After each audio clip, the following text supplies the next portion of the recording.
Kawasan Jalan Pire Tendean Banjarmasin sudah beberapa tahun ini dijadikan jalan satu arah.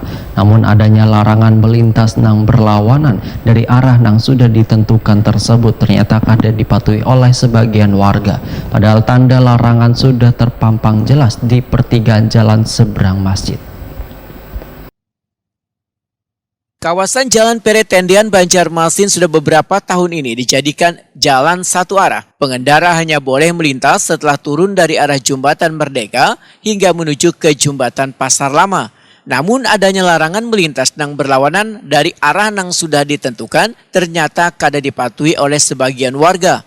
Padahal tanda larangan tersebut sudah terpampang jelas di pertigaan jalan seberang masjid. Wakil Ketua Komisi 3 DPRD Banjarmasin Aprijali Wetakuni Prima TV jelang tengah hari Rabu 1 Februari 2023 memandahkan kawasan di Jalan Pire Tendean sudah diatur rekayasa jalannya oleh bagian lalu lintas Dinas Perhubungan Banjarmasin.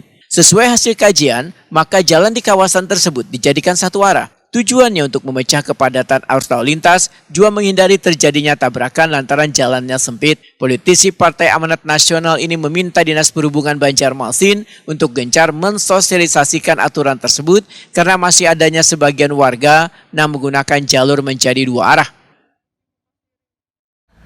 Saya dengar masih banyaknya jalur tersebut dipakai sebagai dua arah.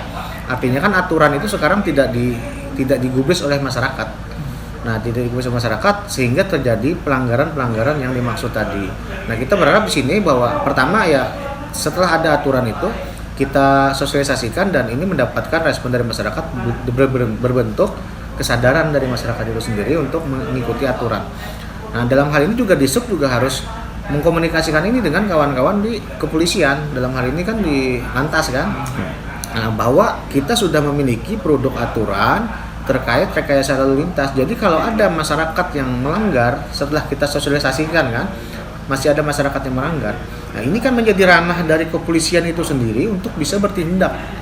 Mungkin menilang atau melakukan upaya hukum yang sesuai dengan kapasitasnya. Nah, saya yakin kalau ini ditegakkan tidak begitu lama itu masyarakat akan dengan sendirinya sadar karena ada shock atau efek jera terhadap pelanggaran lalu lintas itu sendiri. Karena tujuannya kan bagus. Pertama kita untuk memecah kepadatan dan juga menghindarkan dari permasalahan pelanggaran tabrakan oleh pengguna jalan sesama pengguna jalan. Sementara itu, Kepala Dinas Perhubungan Banjarmasin Slamet Begjo menyatakan penertiban bagi pengendara melawan arah masuk ranahnya pihak kepolisian lalu lintas.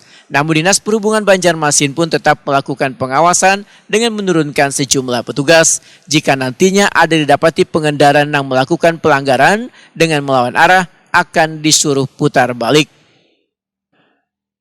Untuk beberapa ruas jalan yang kebijakan terdahulu ya diberlakukan satu arah, tentu kita harus jaga ya, kita harus rawat tetap berlaku satu arah.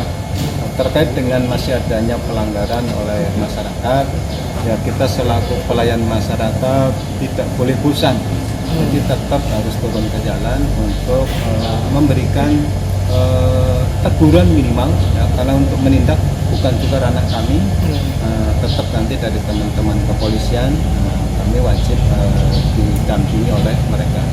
Dan ini sudah kita jadwalkan ya untuk kegiatan pengawasan, apakah yang jero odol yang odol ya, kemudian yang pelanggaran arah ya, terkait dengan pemberlakuan SSA di beberapa ruas jalan.